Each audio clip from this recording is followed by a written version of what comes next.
loolu pare si naa war nañ dellu ci parrainage ba Habib Sy yan parrainage la jàlle parrainage élu député yi lañ ko jox yooyu de yaakaar naa moom ngay nelaw ngay yeewoo ci moom jàll d'office Diomaye ban parrainage la jàlle citoyen fa dem sur le terrain ñu wutal ko 111 yi kay maanaam numéro 111 bi ñu wër bay bëgg a dee nga dem yàllaa ci def ndox sutura nga dem deuxième tour fan la jëlee lu mottalee ba waa diaspora bi jàpp ci kon boo nee grâce à Pastef bu la Pastef de la woon ci Habib Sy dañ naan koo am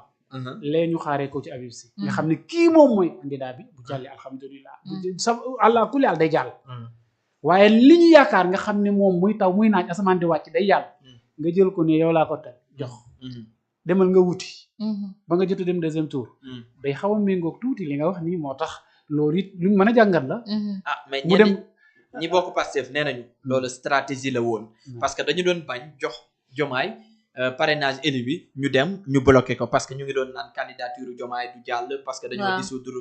seen parti bi ak yeneen donc ñoom loolu stratégie lañ ko tegoon teg parrainage bi nga xam si moom la waa diaspora bi indi pour en cas bu jàllee deuxième tour ñu ñëw complété ko waaw mënees nga koo déggee nu mu la neexee loo wax jooju waaye ba tey loolu mënees nga koo def ci Habib Sy bu jàllu rek Habib Sy jàll rek waaye nag ku wóor ki moom na jàll rek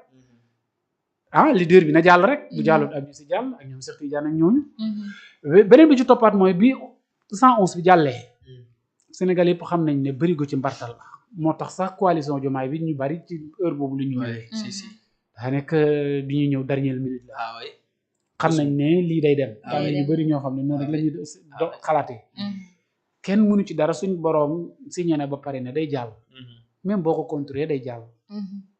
kon nañu wax ne fii ñëpp a ko fal réew mi ñi ci jàpp bari na de waaw ñi jàpp ci falu président Diomaye gii dafa bari mais nag àdduna dañuy wax ne teraanga ku la ko defal dëkk ci yow naa la maa la defal teraanga ma bu yàggee nga ne ko sëñ bi nag doy na nag foo taxaw weer ma Ablaye Wade am na kilifa goo xam da nga daan topp di ko naan ko maa la fal mu dem ci sëñ Saliou wax ko ne ko ay waay sëñ Saliou xëy wax ko maanaam teraanga doo ko defal nit ba pare rek bu seen nga topp ci maa la may jabar ji maa la may jabar ji yàgg nga ne ko jëla sa soxna bi waaye maanaam maa tax nga tedd maa tax nga mel nii yàgg nga ne waa sëñ bi teg maa noppal nag loolu itam nit day am xel al isaara takk fii li mën a xel junj dafa doy ko am xel mais ñi nga xam ne si ñoo fare ak Ousmane Sonko ñoom toujours dañ koy rappeler loolu parce que dañ ko koy wax ni ko yow tey boo melee nii ñun la donc waroo dem bàyyi ñu sunu ay waaw nga war di doxee bu melee nan Diomaye avant tout ni mel nii noonu la meloon de benn mooy am na fulla am na fayda mi ngi doon liggéey nekk ci parti bi di doxal kon amul foo xam ne dañ ko faa jëlee indi ko fa ci ak coono ak yéen non bu fekkee da ngay wax naan ni nga mel tey ñu na meloon démb noonu la mel tey parce que mi ngi doon liggéey nekk jàmbaar am fulla ak fayda nekk ci parti bi di doxal kon fan nga ko jëlee fan nga ko indi li yàlla ko tuddoon quli allahumma malikal mulki tu'til mulka man tasha waaye wa tanzi'ul mulka mimman tasha yàlla nee na ñun ñooy jël nguur jox ko ku ñu neex buñ la koy jox dëkk bi yëpp maasee ne du ci dal da ciy dal bu dëkk bi yëpp maasee woon ne da ciy dal bu ñu neexee du ci dal bu ma ko waree rocc comme APR bi ko yàlla di rocc di ko nangu kenn xamutoon ne nii lay demee parce que jàppoon nañ ne dañuy am 3e mandat waaye ni yàlla nee na kenn du ko gis da ngeen di jékki rek gis seen bopp ci suuf moo tax dañoo bàyyi ko ci kaw rek daanu ci suuf ñu ne président Diomaye ci biir ngay génnee comme ñun yàlla yu su defoon daw une semaine 2e semaine ba ñu jox la réew mi mu dugg fee yàgg fa lool muñ ko génn def une semaine 2 semaines yàlla ne ko réew maa ngoog teg naa ko ci say loxo muy kawteef di kiimaan ñu indiwaat histoire yonent yàlla Yuusuf ba 7 ans la def ci kaso ba génn ñu jël réew mi teg ko ci ay loxo looloo tax en tout cas dañ koy gàcce ngaalaama li yonent bi teg ci ne man ahaana lii waliyan faqat asantuhu bil harbi bu ngeen tànnee kenn ma def ci moom sirru ndax toujours léeg-léeg damay wax ne léeg-léeg nit ñi dañuy jaawale naan diw mi yàllaa ko fal xam nga kañ la yàlla participer mooy bu ñu jëlee carte yi ba dóor ci urne yi ba conseil constitutionnel taxaw ba ne Serigne Diomaye wala ki nga xam ne mooy Amar moo gañe dëkk bi yàlla def ci yow c'est sirru waaye avant tout yàlla da leen di seetaan ngeen tànnal seen bopp kenn su ko defee ne yàlla doog a ñëw participer ne def ci moom loo xam ne nekkatul ci nit ñi ka ngeen xamoon démb ak ku tay ki du benn looloo tax mu ne ku ko contre baa nga xeex ak moom baa nga jàkkaarloo moom yàlla nee na mën nga jàkkaarloo buur bi ma jiital ni mu nekk ci yéen ku jàkkaarloog moom mën nga jàkkaarloo moom ku xeex ak moom mën nga xeex ak moom ku ko saboté mën nga saboté man ahaana lii waliyan faqad azantuhu bil harbi loolu tax ñu jàppale président bi rek ndax moo fi nekk ba ñuy dem 2029 incha allah yàlla may ko ndam li mu bëgg mu am ko moo gën li ñu bëgg a dugal nekk ji jaxase xelu nit ñu dem liggéeyi nag te moo gën ñu teg ci liggéeyal askan wi sànq ba léegi yaa ngi tudd wàllu liggéeyal askan wi boobu ba léegi suñ si laajee gouvernement bi am na réponse boo xamante ne daanaka moom la ñu wax askan wi yëpp ak ñi nekk si diaspora bi muy liñ fi fekk dafa metti ba pour ñu avancer sax problème la déjà pour ñu am ku ñu lebal sax problème la gis nañu FMI dagg na leb bi nga xam doon nañu ko lebal ak yeneen justificatif yoo xam ñoom ñu koy laaj est-ce que yow gëm nga le mot dette cachée ndax gëm nga bor bi nga xamante ne dañoo ne dañu koo nëbb déclaré wuñu ko bañ ci dalay waxe léegi yàgg na lool ba ñu bëri wax nañ ne réew mi lu ko jural tey jafe-jafe bi mu nekk ay déclaration la lu tax Sénégal tey mënul jot ci financement wala accord FMI ak investisseurs yi ñëw ci biir Sénégal muy ci Europe ak ci naar yi fépp dañ ne ay wax la ak déclaration te dañuy wax ne dafa am nañu tuddee secret d'état am na li nga xam ne kenn du ko wax ci penc ku wax ci penc ku naroon a ñëw téye ay bagaasam loolu ñëpp maase d'accord nañ ci ne Sénégal la tax mënut a am bu doon président Diomaye rek la nëga ni FMI ngi fi bu fekkoon moom képp rek moo fi nekk nëga ni ku mu soxla nga ñëw waaye nag boo àndeek ay wax ak lu tey xel ñëpp téyewaat seen yëf nee nañ xaar ba yëf yi dam te nag yàgg nañ ci FMI dana ñëw du ñëw dëkk bi nekk ci jafe-jafe déclaration yi di gën a jib ñu yor seen xaalis di ko téye waaye nag dañoo yàgg ci dëkk bi niñ ko fekk atu yàlla doy na ci mais bu baree continuer ñaari at fi ma fekk dëkk bi daa war a doy te ñu ngi dund kenn la ci sa salaire manqué wul ku nekk yaa ngi ak sa oto carburant jënduloo ko sa salaire manqué wul nga naan fi ñu fekk dëkk bi ak dëkk bi 4e sous-sol dëkk bi daa metti dëkk bi daa am problème te yow sa dara manqué wul te yaa ngi noos yaa ngi dund yaa ngi jënd ay kër yaa ngi tabax ay immeuble tey ñi ñëpp ñu ngi nguuru ba pare bëgg gëmaloon nit ñi ne dëkk bi doxut loolu buñ ko mën a gëm moo tax bañ ne nañ takk biir yi ma ne buur buy dig la takk biir day takk bosom ba pare waaye yow takkoo sa biir yaa ngi dund nu mu la neexee ba pare waa dëkk bi nga takk seen biir ñu nar a ndóol xiif ñaari at dëkk bi duñ nangu loolu ok mais imam bu ñu déggee ni ngay waxee parce que sànq yaa ngi naan bu doon président Diomaye kese la kon dëkk bi jóge na fi mu nekkee bu ñu déggee dafay mel ni comme si da ngay def allusion que ni Ousmane Sonko bokk na ci déclaration yi muy def moo tax tey dëkk bi fii mu toll fi ba FMI mënul am benn accord ak Sénégal ba jox leen xaalis waaw parce que Bassirou Diomaye Diakhar Faye gisuma benn déclaration bu mu def boo xam ne mun naa tiital bailleur de fonds yi benn kàddu boo mën a jël ci moom boo xam ne boo yoroon say milliards bëgg a dugg si nga ne yii dégg naa président ba la mu wax loolu amul kon beneen kàddu bu jubaatee kay loolu koy jërul wax te gars yi muy FMI ñëpp d'accord nañu Diomaye milliardaires yëpp d'accord nañu ak Bassirou Diomaye Diakhar Faye kon kan mooy problème bi gouvernement bi mooy problème bi déclaration loolu rek la ñu mën a jàpp parce que yëg nañ ne annoncé nañ ay yoon pour pare financer Sénégal pour par taxawu Sénégal mais saa yu ñu demee woon ba dab ba jege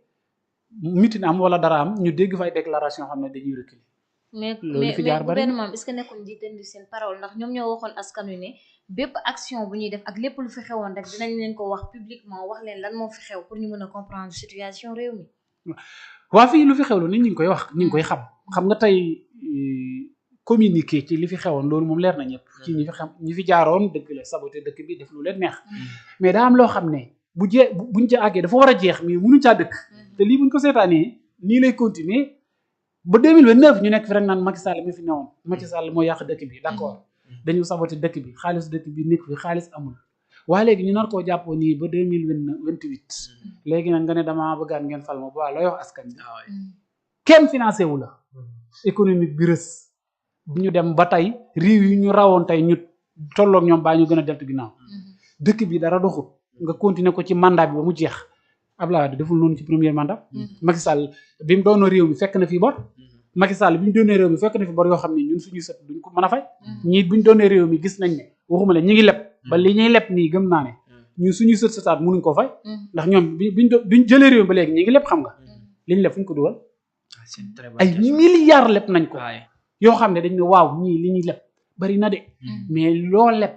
daa am foo koy dugal tuuti ñu gis ci mais ñun gisuñu fuñ ko dugal. ah mais peut-être ak question d'actualité bi nga xam ne si ni premier ministre Ousmane Sonko war na dem le 28 àjjuma à l'Assemblée nationale jàkkaarloo ak député yi bu boobaa dinañ si indi ay leeral. waaw ñu xam exactement fan lañ ko dugal parce que comme li nga wax li ñu leb bëri na. waaw mais fii ñu toll daa waroon fekk Mame Diarra gis li ñu leb ni fii lañ ko dugal nga gis ko ma gis ko. mais buñ toogee ba nëgë ni mënuñoo teg suñu loxo ne li ñu leb fii lañ ko dugal te leb nañ ay milliards yoo xamante ni bi fay ga nar naa métti. dafa pare topp ci naan dëkk bi xaalis amu fi. da ngeen ni muñ. dañoo nanguwute financé nangam ak nangam bu ñu nanguwute financé lu ko waral ay wax rek ko waral waaye état continuité la bu ñëwoon teg li nga xam ni gouvernement yi leen fi jiitoon moom la ñu doxalee woon kon da nga ni FMI kenn du ko xam lu jiitu Macky Sall da nga daan dégg FMI Macky Sall sa gouvernement daawoo dégg FMI mais fii rek li Sénégal xam ñiy lebaleeg moom ñëpp xam FMI ñiy lebak ñiy lebee bor yeeg eurobond yaag yépp léegi Sénégal xam luy bor rek Sénégal xam na ko tey te loolu ay wax moo ko waral moo tax ma ne la léeg-léeg it nag daa am loo xam ne da ngay noppi ñu koy régler ci biiru néeg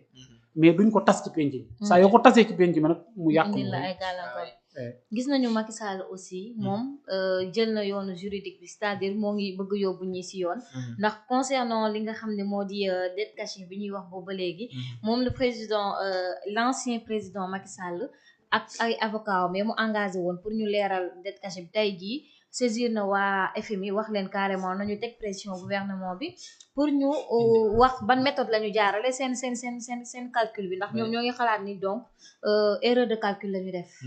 parce que ñoom dañoo gën a xamle sax que ni dette kenn mënu ko nëbb parce que affaire yi foog mu jaar banque centrale. donc ça veut dire que ni ñoom tamit Macky Sall ak ña mu àndal instant bi ñoom dañu bëgg ñu teg ay preuves yu leer ñu xam exactement dette bi nan la demee.